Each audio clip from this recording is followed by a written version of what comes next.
You probably think I'm the Greasy Strangler. Okay, so for my very first video on this channel, I wanted to talk about a movie that I feel is kind of flown under the radar. I feel like this movie is soon going to be celebrated as a cult classic, The Greasy Strangler.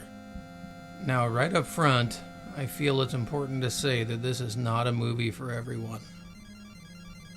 There is a lot of gross out humor, fart jokes, dick jokes, and nudity that many may find unappealing.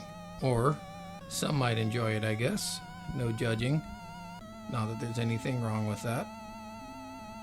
It's definitely not one to watch on date night though, or while you're sitting at home with your parents. It's something I would suggest that you watch alone for the first time, or with a group of friends, possibly along with some chemical enhancement. This film is like the film version of a loud fart. Some might think it's the funniest thing ever, but others won't get the humor. In that way, The Greasy Strangler is a film that's very polarizing. You either love it or you hate it, similar to Napoleon Dynamite. I personally have read a lot of good and bad reviews on the movie, and to be honest, I can understand both points of view because I've been on both sides of that fence. Some critics I respect very much absolutely hated the film, and other critics loved it. My personal journey with this movie went something like this. On my first viewing, I found myself hating it so bad that I couldn't finish it. I shut it off about halfway through. This is a rare thing for me because I tend to watch everything in its entirety, regardless of its objective quality, because I personally believe there is something to appreciate in almost every film I see. I even finished Killer Sofa, for example. Then, I went and told everyone I knew about how bad this movie is and how much I hated it. Then they all saw it and reported back that it was indeed a movie that was hard for them to sit through. And then we sat around and talked about the movie and talked about how weird it is and quoted it non-stop over the next few days. This movie is one of the most quotable movies I've ever seen. This film is kind of like a film version of an Internet 1.0 shock site. In that, for better or worse, it drills itself into your head and it doesn't let go, and it can never be unseen. Anyway, I decided that I had to finish it. Maybe that would help me stop thinking about it. I sat down and watched the whole movie in its entirety, while cringing more than I would while watching Scott's Tots. I finished the movie. Maybe now it will stop invading my headspace. Nope, it's still there, and it has been ever since. Since then, it's slowly crawled its way up to being one of my favorite movies of all time. I'm not sure if it's because it's actually good, or because it's held my brain hostage like some kind of cinematic Stockholm syndrome.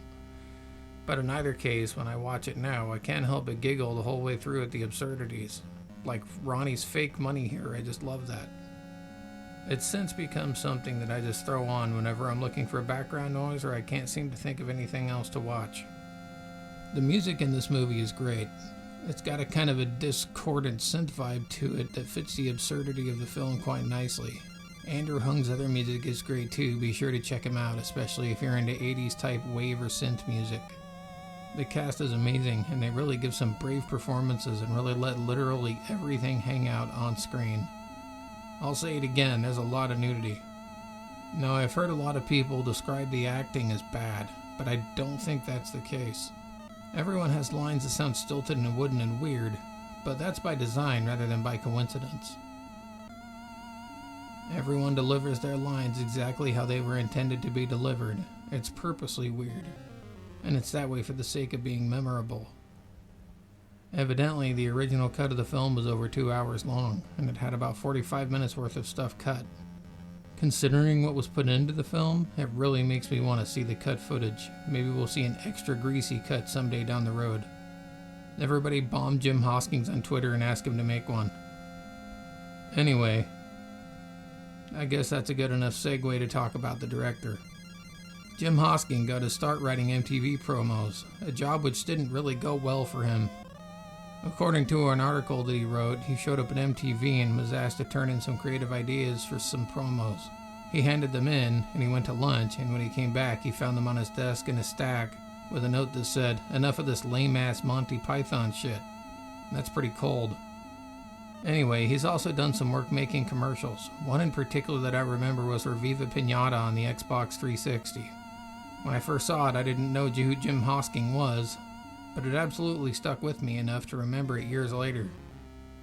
Anyway, Hosking delights in making things that are weird and have never really been made before. In this way, much of his costume design and lighting is used more artistically than cinematically.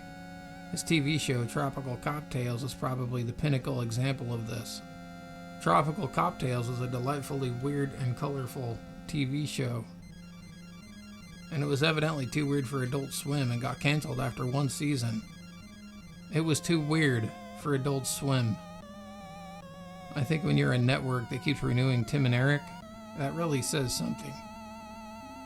Anyway, the whole series is available on the Adult Swim website. Check it out if you're into weird, surreal comedy like Tim and Eric.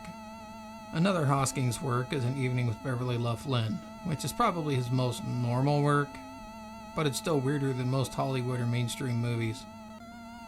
He also did the segment G is for Granddad on ABC's of Death 2, which is hilarious and acts like kind of an alpha version of the Greasy Strangler.